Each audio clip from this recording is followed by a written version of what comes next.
Before we jump in, a quick note. This video is not part of the paid course. It's a free standalone session for anyone who wants to build a brand with clarity and confidence. Think of it as a sneak peek into what we cover inside the brand engine. If you're a founder, freelancer, or a creative who's figuring out how to stand out in a crowded marketplace, this gives you a solid head start. No fluff, just the fundamentals. Freely shared. Alright, let's get into it. Quick question before we start. What comes first, the brand or the business? If you said brand, you're not right. Here's the truth no one tells you on Instagram. You can't brand your way out of a bad business model. Branding is not a magic wand, it's a megaphone. It doesn't fix broken operations, it amplifies whatever's already working. If you back in some mess, branding just helps people find out faster, painfully faster to be honest. So before we even touch colors, logos, or mood boards, let's talk foundations. Oh, and in case we haven't met, I'm Shashank, also known as the Stupid Pranab. I've started up 12 times, failed, learned, and built again. One of those was Elmehor Coffee, India's first specialty coffee e-commerce store, where the coffee was roasted only after the customer placed an order. I built it, scaled it, and eventually sold it as well. Then came in Happy Beginnings, India's first fully functioning wedding invites e-commerce store. Couples can pick a design, place an order, and get their wedding cards delivered to their doorstep. No chaos, no calls, no coordination. By the way, I was also the head of branding at Guvi, a netech company which is incubated at IITM Research Park and backed by HCL. There, I helped shape a brand that reached millions across the country. And yes, I also played a pivotal role in Guvi earning its second Guinness World Record. Over the last 6+ years, I worked with 150 plus startups and creators, helping them build brands that are not just seen but remembered. And now it's my mission to help bold, unconventional ideas find their voice. So great startups don't quietly die on a Google Doc. Let's go into the lesson. What is a product? Let's zoom all the way out. A product, whether it's an app, a haircut, or a financial advice, it's simply this: something that solves a specific problem or fulfills a need. That's it. It can be tangible like sneakers or intangible like therapy. Either way, it exists because someone somewhere has a problem and you have to find a solution they're willing to pay for. Branding doesn't start with aesthetics, it starts with the value exchange. Here's the twist: branding is actually how your product is being perceived. I'll give you two identical products but with wildly different perception. And boom, you've got Apple and Dell. Same function, entirely different feeling. And that feeling, that's brand power. Business before branding. Now let's get real. Before you start investing in branding, ask yourself this: is your business actually working? Like, is it boringly consistent? Are people coming back, referring friends, paying happily, complaining less? Because here's the formula: operation creates satisfaction, and branding just amplifies it. Let me give you a few terms that you must know. Customer surplus. This is the bonus your customer feels they get after paying you. When someone says, dude, that was totally worth it, that's surplus. Cost leadership doesn't mean being the cheapest. It means being so damn operationally efficient that you can offer more value without burning cash. Then comes willingness to pay. This is the psychological ceiling of your pricing strategy. People don't just pay based on the cost, they pay based on how they feel about what they're getting. The magic happens in the value cost gap. That's your competitive advantage. And branding is not at all marketing. Repeat after me: marketing gets you attention, branding builds preference. Marketing is loud, but branding is sticky. Marketing influences what people actually want, and branding influences what people choose. Think about it. If I say it's not food delivery, it is, you already know that that brand is Zomato, right? And that's a mental shortcut. And the same thing goes for GPay as well. It's not UPI payments anymore, it's GPay. And branding creates those shortcuts for you. Marketing says, look at me, and branding says, trust me. So, when should you actually start branding? Here's the checklist: your operations are smooth, you're delivering consistently, your customers are happy, and your offering is very clear. If you're still tweaking your service every other week, hold off. Because branding done too early creates one big risk: over promising and under delivering. That's not strategy, that's a trust leak. Instead, wait until you are confident about your offer and then brand the hell out of it. Here's where most people mess up. They treat branding like it's decoration, but branding is actually operational alignment. Let me introduce a term called order winner. It's that one thing people buy from you for. That could be your speed, your support, your storytelling, whatever it is. It needs to show up consistently across your product, your communication, and your customer experience. When these three things line up, that's when your brand feels right. And when it feels right, people talk about it. When we talk about what makes a brand stand out, most people jump straight into features or pricing. But the real difference goes much deeper. It's not what you offer, it's how your customers experience value from you. There are four buckets that help you define this: functional value, economical value, cognitive value, and experiential value. Let me go deep down on all four. Functional value. This is the most basic one. It's about what your product or service actually does. It solves a problem, meets a need, checks a box. Think about it like this: does it save time? Does it increase convenience? Does it help people actually achieve something? If your product doesn't deliver functional value, it's dead on arrival. Then comes the economic value. Now, this is all about the efficiency of the solution. Are you offering great value for the price? Does your customer feel like they got more than what they paid for? This isn't about being cheap, to be honest. It's about actually being worthy of the money. Then comes the cognitive value.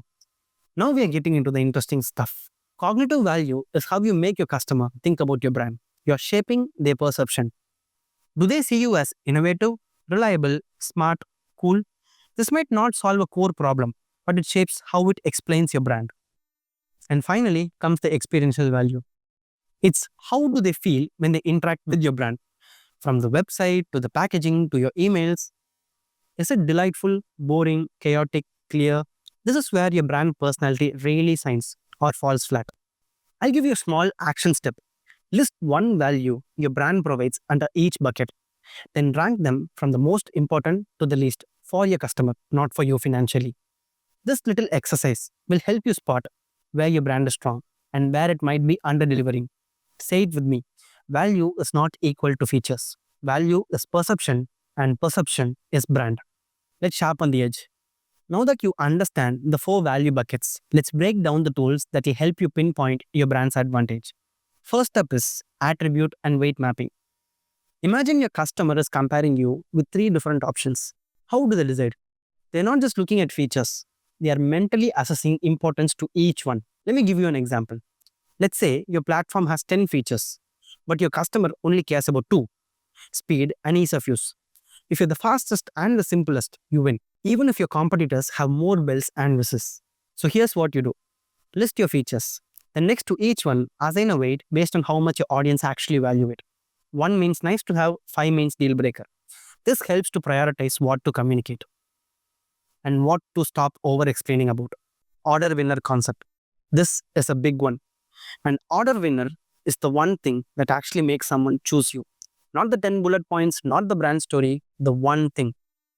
Let me give you a small example. If you're a personal branding coach, maybe your order winner is: I help introverts become visible without becoming someone they are not. Boom. Instant clarity, right? It speaks to a specific set of audience.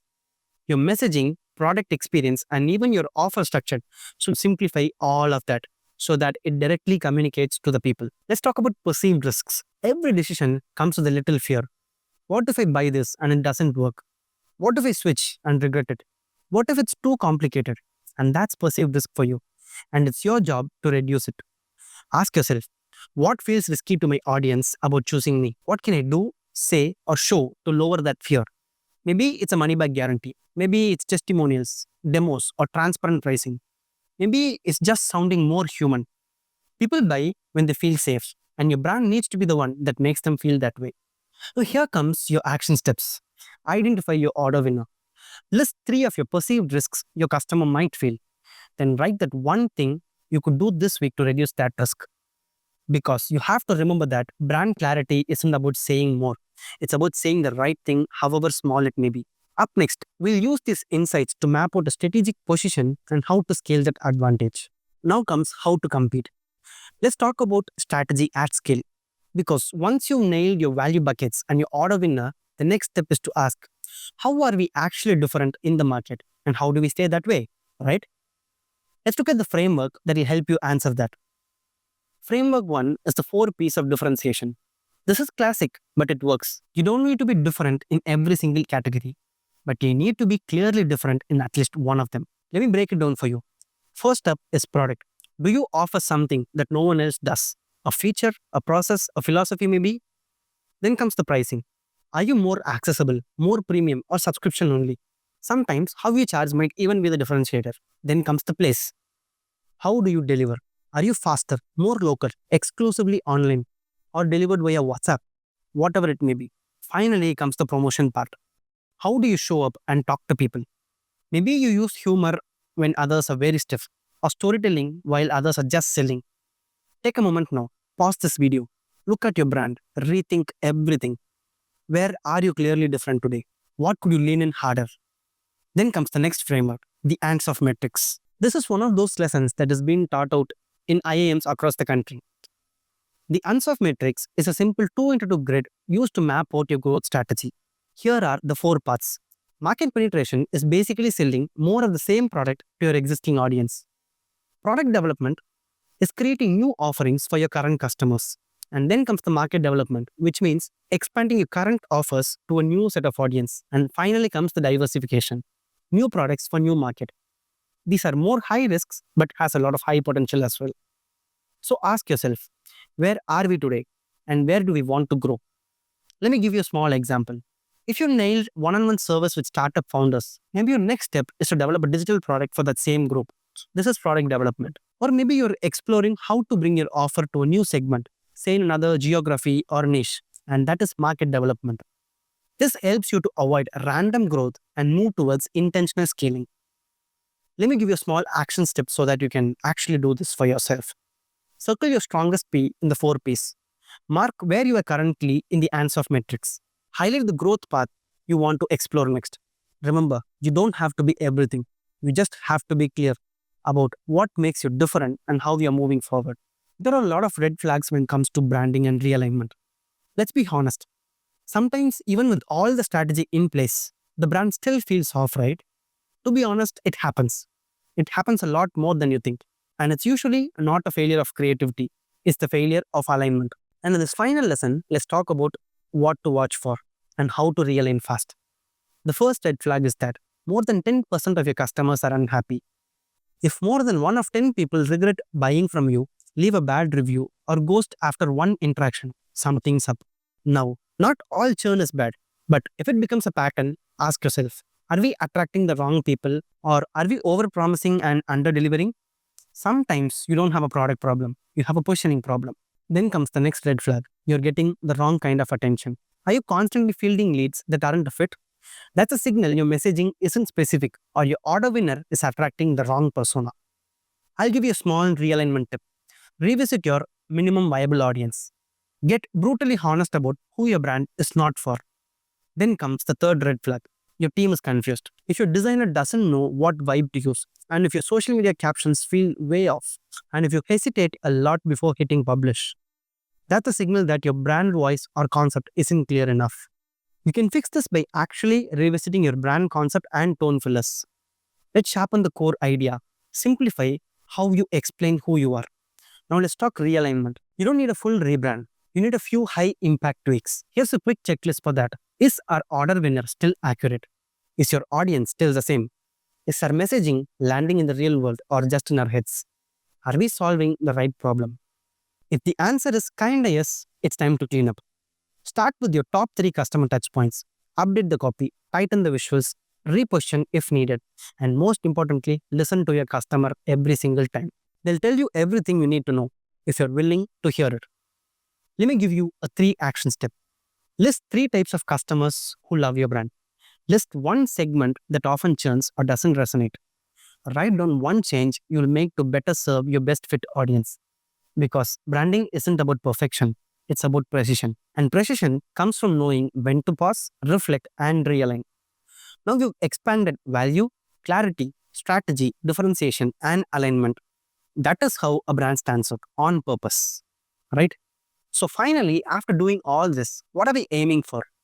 Here's what great branding actually does. It gives you top of the mind recall. It increases your search volume, maybe on social media or on Google. It gives you better conversion rates because they trust you even before you pitch. And it gives you a positive word of mouth. This is actually a big one. Let me explain the last one with a little bit truth bomb. Word of mouth happens in 2 situations. When you underpromise and overdeliver, and when you overpromise and underdeliver.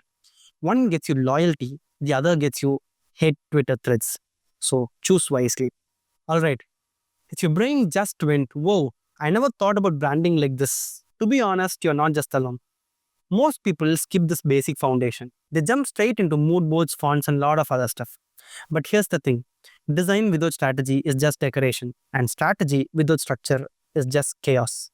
That's why I built the brand engine. This one course is my experience of working with over 150 plus companies on design and strategy. It's a beginner friendly course that helps you to define your brand's purpose, personality, and positioning. Once you build your own strategy using a proven worksheet, you'll get the crystal clear understanding on what makes your brand actually stand out. And when you finally apply all of it, whether if it's for your own brand or for your client's brand, you'll see how your customer acquisition cost is drastically coming down and your customer's lifetime value is tripling. And you can finally scale without streaming. Just a fun fact for you. Companies that have strong brand strategy command over 52% of revenue over their competitors and 36% less customer acquisition cost. This is not me. This is Harvard Review's actual data. If you're a founder, freelancer, designer, or marketer, and you've done all the guesswork around branding and used the full potential of ChatGPT Pro, this course is for you. Hit that enroll button. Let's build a brand that actually works as hard as you do. I'll see when you take up the course. Bye bye.